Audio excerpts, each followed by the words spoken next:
ஜனாதிபதியும் அல்ல, எம்பியும் அல்ல, நிறைவேறாத நாமலின் கனவுகள் என்கிறார் ருவான். நீரில் மூழ்கி சிறுவன் பலி, திருமலை முழுவதும் சோகம். ஊழல் மோசடியில் சிக்கிய போலீஸ் உயர் அதிகாரிக்கு நீதிமன்றம் பிறப்பித்த அதிரடி உத்தரவு. சிஐடியில் உள்ள மூவரை விசாரிக்க மேல் மாகாண வடக்கு குற்றத்தடுப்பு பிரிவுக்கு அனுமதி. செயற்கையாக அரிசி தட்டுப்பாட்டை ஏற்படுத்துவோருக்கு அரசாங்கம் விடுத்துள்ள எச்சரிக்கை. இலங்கை பொதுஜன முன்னணியின் நாடாளுமன்ற உறுப்பினர் நாமல் ராஜபக்சவினால் இலங்கையின் ஜனாதிபதியாக வர முடியாது என தேசிய மக்கள் சக்தியின் நாடாளுமன்ற உறுப்பினர் ருவான் செனரத் தெரிவித்துள்ளார். ஜனாதிபதியாவது ஒரு புறம் இருக்க, எதிர்வரும் 2029 ஆண்டு பொது தேர்தலில் நாமல் ராஜபக்சவினால் நாடாளுமன்றத்திற்கு தெரிவாகக்கூட முடியாத நிலை உருவாகும் என அவர் தெரிவித்துள்ளார். இது தொடர்பில் தாம் நாமலுக்கு சவால் விடுப்பதாக ருவான் குறிப்பிட்டுள்ளார். ஓய்வு பெற்ற ஜனாதிபதிகளுக்கு வழங்கப்பட்ட சிறப்புரிமைகளை ரத்து செய்வதனால் பொதுமகன் ஒருவருக்கு ஆண்டொன்றில் 4 ரூபாய் கிடைக்கும் என்ற பிரசாரம் பொய்யானது என அவர் கூறினார். எதிர்வரும் காலங்களில் இந்த வரப்பிரசாதங்கள் குறைக்கப்பட்டதனால் மக்களுக்கு கிடைக்கப்பெறும் நன்மைகளை அறிந்து கொள்ள முடியும் என அவர் மேலும் தெரிவித்துள்ளார். ஊடகவியலாளர்கள் எழுப்பிய கேள்விக்கு பதிலளித்த போதே அவர் இந்த விடயங்களை தெரிவித்துள்ளார்.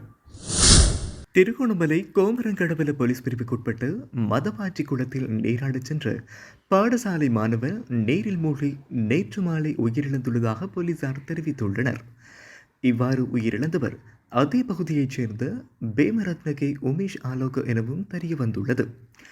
வழமையாக நண்பர்களுடன் குளிப்பதற்கு செல்வதற்காக நேற்று முன்தினம் பிற்பகல் 1:30 மணியளவில் வீட்டிலிருந்து சென்றதாகவும் பின்னர் உயிரிழந்த நிலையில் இரவு 8:15 மணியளவில் மீட்கப்பட்டதாகவும் ஆரம்பகட்ட விசாரணையின் மூலம் தெரிய வந்துள்ளது. உயிரிழந்த மாணவன் கோமரங்கடவல மதவாச்சி சிங்கள மகா வித்தியாலயத்தில் 11ஆம் தரத்தில் கல்வி பயின்று வருபவர் எனவும் குறிப்பிடப்பட்டுள்ளது. உயிரிழந்தவரின் சடலம் பிரேத பரிசோதனைக்காக திருகோணமலை பொது வைத்தியசாலையில் வைக்கப்பட்டுள்ளது. சம்பவம் தொடர்பிலான மேலதிக விசாரணைகளை கோமரங்கடவல காவல்துறையினர் முன்னெடுத்து வருகின்றனர். இந்தோனேசியாவிலிருந்து அழைத்து வரப்பட்டு குற்றப்புலனாய்வு திணைக்களத்தின் தடுப்பு காவலில் வைக்கப்பட்டுள்ள குற்றக்குழு உறுப்பினர்களை இன்று முதல் விசாரிப்பதற்கு மேல் மாகாண வடக்கு குற்றத்தடுப்பு பிரிவுக்கு அனுமதி வழங்கப்பட்டுள்ளது.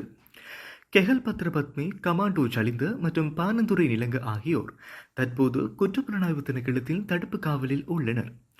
இந்தோனேசியாவிலிருந்து அழைத்து வரப்பட்ட பெக்கோ சமன் மற்றும் தெம்பிலி லஹிரு ஆகியோர் மேல் மாகாண வடக்கு குற்றத்தடுப்பு பிரிவின் காவலில் உள்ளனர். இந்த 2 பேரிடம் முன்னெடுக்கப்பட்ட விசாரணையின் போது மேல் மாகாண வடக்கு குற்றத்தடுப்பு பிரிவின் அதிகாரிகளால் பல தகவல்களை வெளிக்கொணர முடிந்துள்ளது. குற்றப்புலனாய்வு திணைக்களத்தில் தடுப்பு காவலில் உள்ள மூவரும் அந்த விசாரணைகளுடன் தொடர்புடையவர்கள் என்பதால் இதுவரை அவர்களை விசாரிக்க வாய்ப்பு இல்லாததால் பல விசாரணைகளின் வேகம் குறைவடைந்துள்ளதாக கூறப்படுகிறது. இந்த நிலைமை குறித்து காவல்துறை மா அதிபருக்கு அறிவிக்கப்பட்டதன் விளைவாக மேல் மாகாண வடக்கு குற்றப்பிரிவுக்கு சந்தேக நபர்களை விசாரிக்க வாய்ப்பு வழங்கப்பட்டுள்ளதாக காவல்துறை தகவல்கள் தெரிவிக்கின்றன. பாரிய அரிசி ஆலை உரிமையாளர்களால் கேரி சம்பா நெல் பதுக்கி வைக்கப்பட்டிருப்பின் அரசாங்கம் அரிசியை இறக்குமதி செய்வதற்கான ஏற்பாடுகளை முன்னெடுக்கும் என அமைச்சரவை பேச்சாளரும் அமைச்சருமான நலிந்த ஜெயதிச தெரிவித்துள்ளார். அரசாங்க தகவல் திணைக்களத்தில் இடம்பெற்ற அமைச்சரவை முடிவுகளை அறிவிக்கும் ஊடக சந்திப்பின் போதே அவர் இதனை கூறியுள்ளார். பாரிய அரிசி ஆலை உரிமையாளர்கள் கேரி சம்பா நெல்லை பதுக்கி வைத்துள்ளார்களா என்று கூறுவதற்கு போதிய தகவல்கள் இல்லை. எவ்வாறாயினும் 40,000 மெட்ரிக் டன் அரிசியை இறக்குமதி செய்வதற்கான அனுமதி ஏலவே பெற்றுக்கொள்ளப்பட்டுள்ளது. தேவை ஏற்பட்டால் குறித்த கேரி சம்பா அரிசி தொகையை இறக்குமதி செய்ய முடியும். எனினும் அது குறித்து இறுதி தீர்மானம் எடுக்கப்படவில்லை. அறுவடையை கருத்தில் கொண்டு உணவு பாதுகாப்பு குழுவில் கலந்துரையாடி அமைச்சரவைக்கு அறிவிப்பதற்கு தீர்மானிக்கப்பட்டுள்ளது. அத்துடன் பாரிய அரிசி ஆலை உரிமையாளர்களை வலுப்படுத்துவதற்கு திரைசேரியிலிருந்து குறிப்பிடத்தக்க தொகை ஒதுக்கப்பட்டிருந்த நிலையில் அதற்கான சிறந்த பெறுபவர்களும் கிடைத்திருக்கிறது.